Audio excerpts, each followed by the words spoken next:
दोस्तों, नए संसद भवन निर्माण को लेकर देश की राजनीति गर्म है। इसे रोकने के लिए चौतरफा प्रयास हो रहे हैं, लेकिन शायद इन्हें एहसास नहीं कि भव्य दिखने वाला वर्तमान संसद भवन अपनी आयु से लगभग 25 से 30 वर्ष ज्यादा जी चुका है।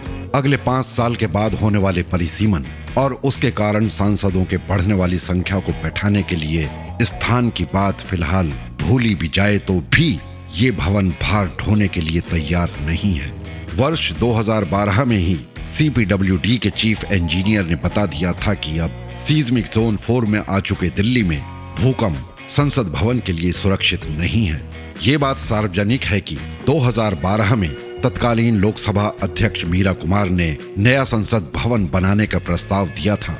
उनके पत्र में भी भवन के पुराना होने और असुरक्षित होने की बात थी। साथ ही भविष्य में सांसदों की बढ़ने वाली संख्या के मद्देनजर पर्याप्त जगह की जरूरत बताई गई थी।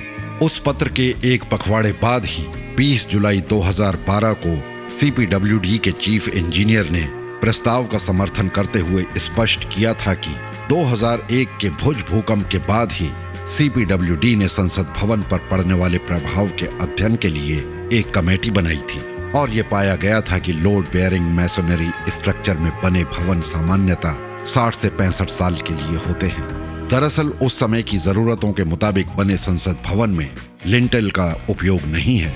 फ्लोर हो या छतें, उसे स्टील से बांधा नहीं गया है। गुंबद खास तौर से खतरनाक है। जाहिर है कि 1927 में बना संसद भवन अपनी सामान्य उम्र से लगभग 30 साल ज्यादा लोगों के भार ढो चुका है। नई जरूरतों के अनुसार संसद के अंदर कई बदलाव किए गए हैं। AC आदि की व्यवस्था की गई है। इसके कारण ढांचा और भी कमजोर हो चुका है। चीफ इंजीनियर की रिपोर्ट में ही दूसरे देशों और खासकर ऑस्ट्रेलिया का उदाहरण देते हुए कहा गया है कि वहां भी संसद भवन 1927 में बना था, लेकिन 60 साल के बाद नया भवन बनाया गया। इसलिए भारत में भी इसकी बहुत जरूरत है।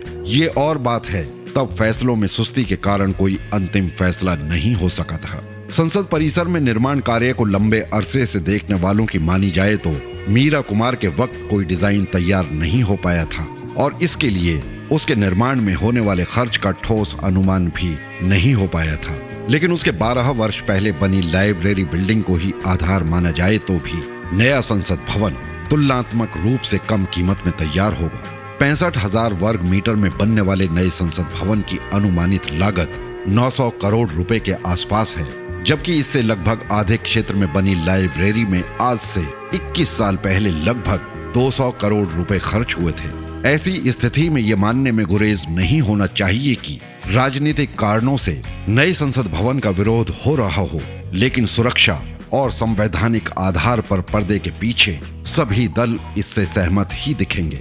खुद संसद भवन के अंदर कई बार भवन की सुरक्षा का सवाल उठ चुका है।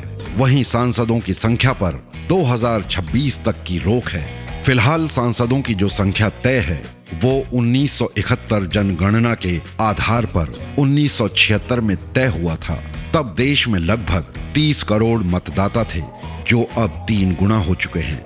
यानी 2026 के बाद की स्थिति में बड़ी संख्या में सांसदों के बैठने के लिए भी जगह चाहिए होगी और नए भवन को अगले 100 साल के लिहाज से भी तैयार करना होगा।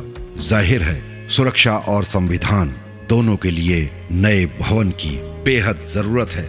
दोस्तों, इस वीडियो को अब यहीं समाप्त करते हैं। मिलते हैं अगले वीडियो में किसी नए विषय के साथ। धन्यवाद।